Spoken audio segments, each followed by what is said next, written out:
In this video, we're going to be looking at the area between two curves when the curves are defined with respect to y. That is when x is defined as a function of y rather than y being a function of x. So we have two curves here, but they are defined as functions of y. We have u of y and v of y. And so we want to find the area between those two curves. Well, the area between those two curves, between some points on the y-axis now, our bounds of integration are going to be along the y-axis. And so our lower bound is c and our upper bound is d. So in Calc 1, with the area under a curve, you did some problems like this. And so we're going to build on that concept again. And so what we do is, if we look down here, we're going to create a bunch of little rectangles between the curves. But the rectangles now are, I like to call them sideways, all right? And so in this particular case, with our sideways rectangle, the width of the rectangle is delta y rather than delta x. And the length of each rectangle from here to here is going to be the difference between u sub y and v sub y. So we could take u sub y minus v sub y, and we would get the difference between those two rectangles. Well, we do that for all of the little rectangles in here, and what we have is we have a Riemann sum. So the development is similar to what we did in the first video. We have, here is the length of each rectangle. Here is the width of each rectangle. And then we are summing up n rectangles. And so that's going to give us an approximation of the area. And if we want to find the exact area under the curve, we need to let the number of rectangles approach infinity. And so we do that by taking the limit. And so we get our formal definition here. Area is the limit as n approaches infinity of the summation from I equals 1 to n of u sub yi minus v sub yi times delta y. Not delta x, but delta y. We have a delta y at the end here. So if you set up your integral and you write delta x rather than delta y, it's technically wrong. And that translates into our integral, which is the integral from c to d of u sub y minus v sub y dy. So it's very similar to what we were doing, but everything is in terms of y now. X is a function of y. And so here's the formal definition. You can read this. This is just right out of the textbook. So let's do a couple of problems. All right, first one. Find the area bounded by x equals y squared minus 8y and x equals 3y minus y squared.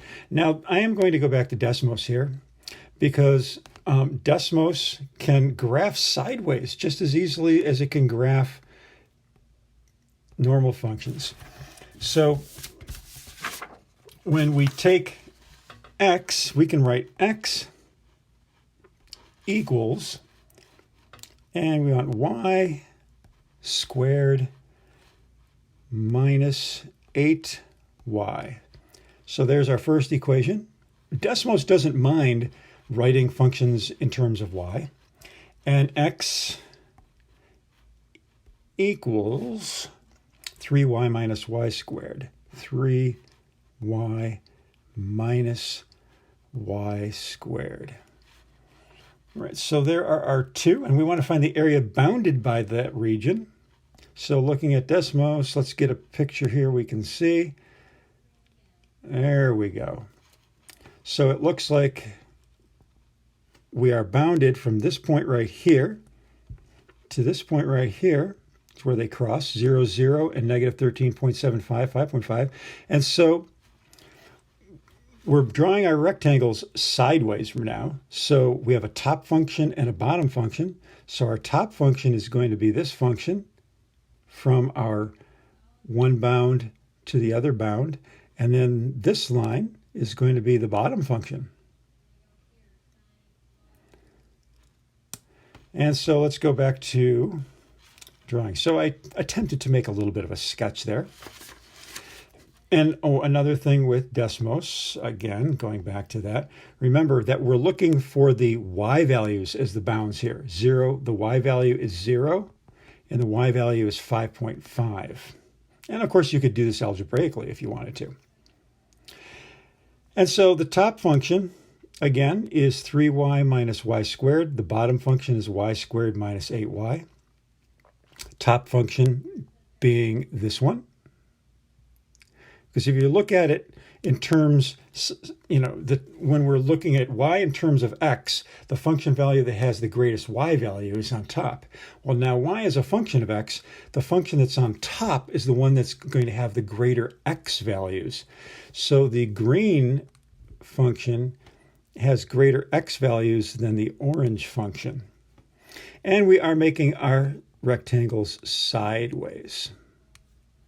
All right, so here is our basic integral setup.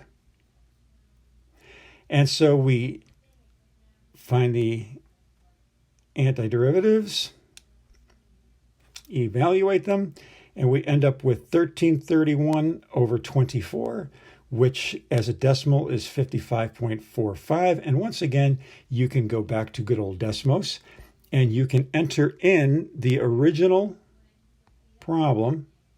Once again, I always emphasize, put the original problem in. Just if you put the simplified version in, if you made a mistake simplifying it, you could have had the correct version here, but you simplified something here wrong, and Desmos doesn't know the difference.